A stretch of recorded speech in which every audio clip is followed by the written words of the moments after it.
All right, sports fans, how's everybody out there doing? William Martin coming at you one more time here on YouTube with another edition of the 300 Pounds of Sports Knowledge Podcast.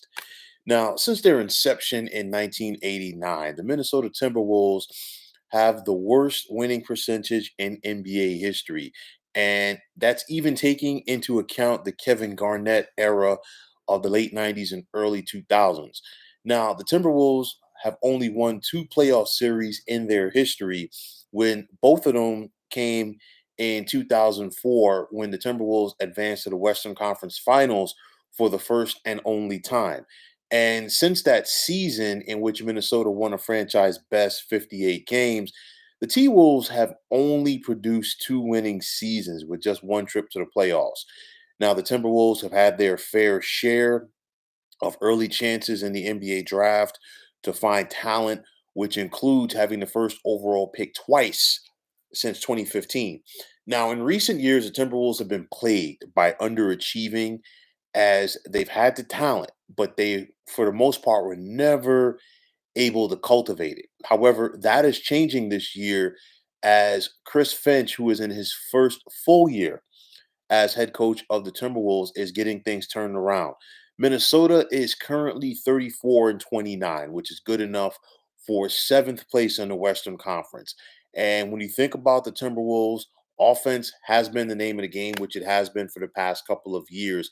But it's all really coming together this time around. You look at it, Minnesota, they're currently tied with the Milwaukee Bucks, at least entering play tonight. They were tied for fifth in scoring in the NBA at 113.6 points per game. You look at big man Carl Anthony Towns, right on cue for the most part with his career numbers this year. He's averaging 24 and a half points per game, just over 9.5 boards, and nearly 4 assists. Healthy D'Angelo Russell, and that makes a big difference for this team this year, as D'Lo is averaging more than 19 points and nearly 7 assists. Anthony Edwards, the first overall pick from a couple of years ago by Minnesota, he's averaging nearly 21 and a half points per game as well.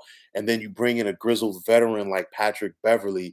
And one thing that you've known about Pat Bev's NBA career, wherever he goes, he always plays with a chip on his shoulder. And, for a guy like that, he had to fight, scrap, and claw to get everything. So he really appreciates it. Say what you want about him. But nonetheless, getting back to what I just said about the Timberwolves, they're healthy. That's a big thing. You see the cohesion developing between Cat, D'Angelo Russell, and Anthony Edwards. And that is going to be key for this team going forward. You have some young studs that are leading the way for this Minnesota team, and they are finally living up to the expectations, and everything looks like it is starting to come full circle for this squad. Now, defensively, the Timberwolves are still a work in progress. They've been one of the worst defensive teams in the NBA for the past several seasons.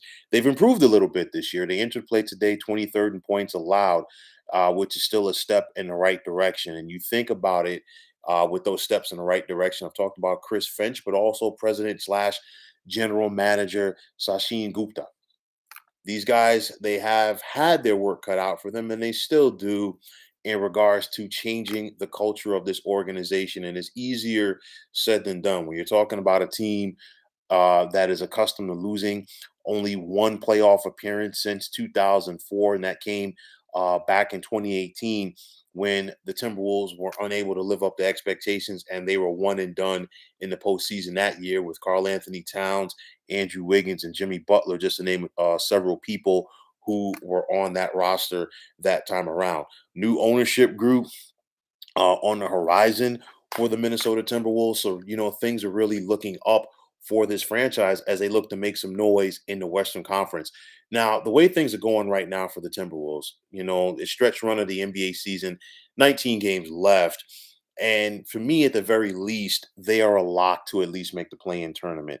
They could possibly move up to that sixth slot where they would avoid it. I mean, they're 3 games back of Denver right now, but anything's possible. But nonetheless, the Nuggets, I do expect them to improve because at some point sooner rather than later, Denver is expected to get back the services of both Jamal Murray and Michael Porter Jr., which is only going to help their chances of making a run in the playoffs themselves. But nonetheless, getting back to Minnesota, they are definitely a lock to at least make the play-in tournament. And with that said, how much damage could they do when they get there and potentially in the postseason? And I look at Minnesota, if they were able to advance out of that play-in tournament, the way that things are shaping up right now, it would either be the Golden State Warriors or the Memphis Grizzlies, who Minnesota would face in the first round. And you look at it, the T Wolves, they're 4-4 against those teams this year. They just beat Golden State last night. And I know that Golden State is reeling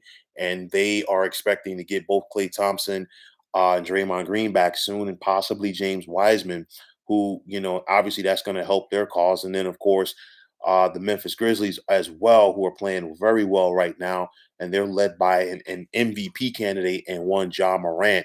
So these are Minnesota's potential opponents in the first round. And I'll give them a puncher's chance due to the fact that neither one of those teams have somebody that can stop Carl Anthony Towns. And when Carl Anthony Towns is on at the offensive end of the floor, there aren't too many players in the NBA that could stop him at his position. So that is going to be the key. Will Carl Anthony Towns be aggressive enough in a playoff series to help Minnesota advance? Because again, sometimes he has it and sometimes he doesn't. And that's not, a shot at Carl Anthony Towns in any way, shape, or form. But, it's just he has the potential. And if he could just bring it and just lock in for a playoff series, the Timberwolves are definitely going to be a tough out in the postseason. I look at it right now. Things are really coming full circle for this team. They have a manageable schedule coming down the stretch. It's the point of the season where you can't overlook anybody on your schedule, but because for a variety of reasons, just you can't look at the record because guys are fighting for jobs and roster spots, you name it. But nonetheless, it is a manageable schedule for Minnesota, and they should be able to handle their business and advance to the postseason. Big jump from where the Timberwolves have been. They're on pace for their best season since 2018. They're right on the cusp of matching their win total from the 2018-2019 NBA season when they went 36-46. Of course, in 27-28 during the 2017-2018 season, they went 47-35. They're currently 34-29, and they should be able to win at least 44, 45 games. So I think that would be a huge step in the right direction for this team. Things have gotten turned around. The Timberwolves have made some solid strides this year, and let's see if they can finish the deal here in the regular season and potentially make some noise in the playoffs. So, folks, that is going to wrap it up.